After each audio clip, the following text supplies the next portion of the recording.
All right, so I want to, I guess, first thank all the people that brought food for us on Thanksgiving at Tent City.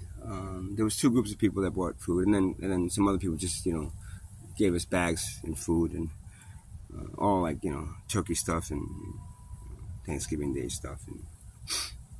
And the thing of it is, though, and I don't want to sound unappreciative about people who's helping us back here in Tent City, but I mean, a coordinated effort would have been better to do that.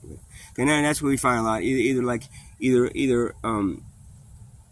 we get one day that get everybody brings a whole bunch of shit food, food, and we have a whole bunch of food that half of it goes in the garbage because we can't eat it. There's no way to refrigerate stuff, and even if we did, you know, we can't heat it up really unless you have a stove, and many of us don't. Um, so that food thing is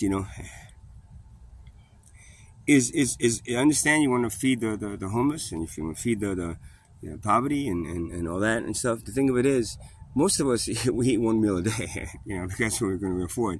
So our stomachs are already shrunk to the point where we can't eat feasts, Thanksgiving feasts like everybody else does on Thanksgiving.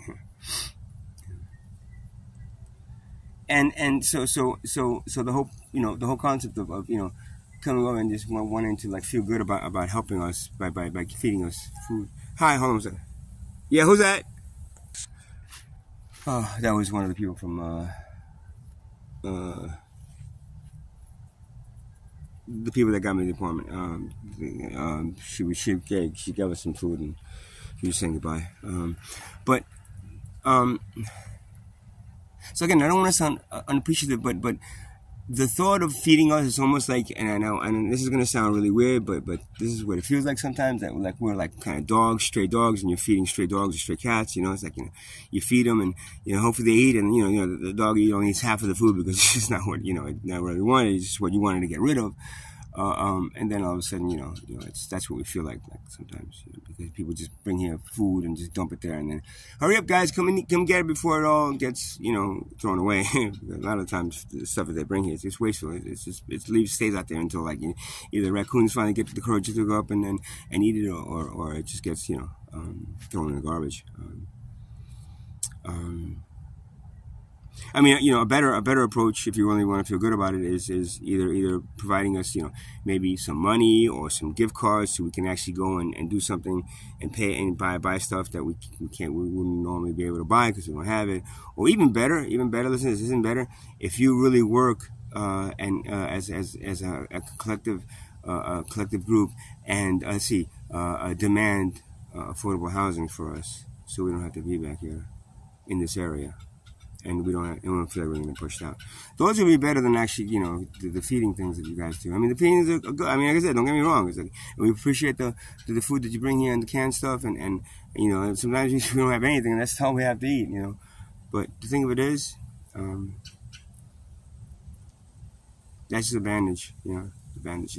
Keep us alive back here, as opposed to taking the stray dog and maybe finding him a good home, You just feed the stray dog and hope he stays alive for a few more days until he doesn't have any more food and then dies. Oh, we didn't feed him today. He ended up dying. Oops. Sorry. Is there any more out there we can help? So, that's kind of my thing with the whole Thanksgiving thing. Of course, to me, Thanksgiving is just a worthless waste of time. It's just, it's actually a stain. It's almost like it's a I should say, it's not hypocritical, but it's like, it's mean. I think it's mean to celebrate a day that natives were actually slaughtered on, and that's what Thanksgiving,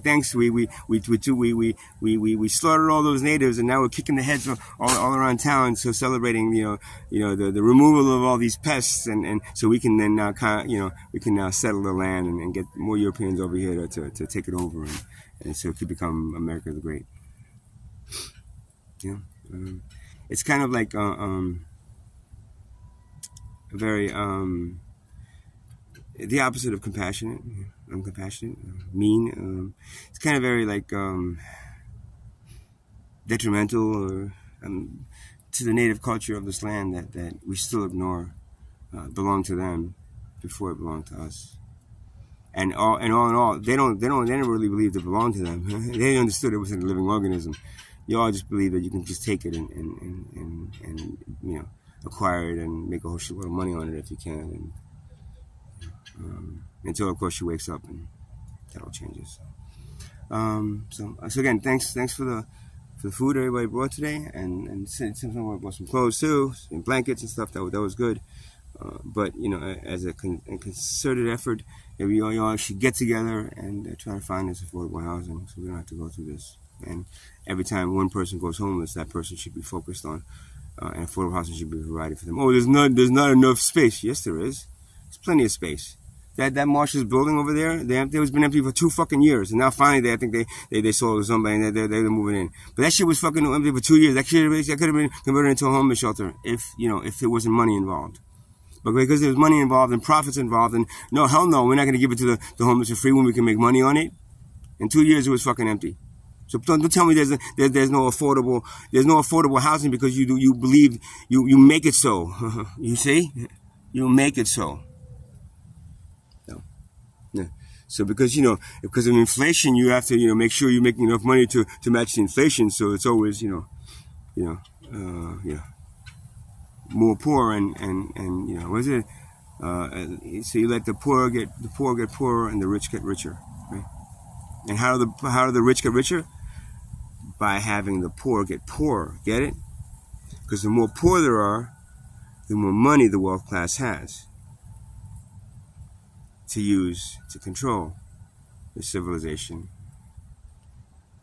So, right. So, thanks again, guys. Bye.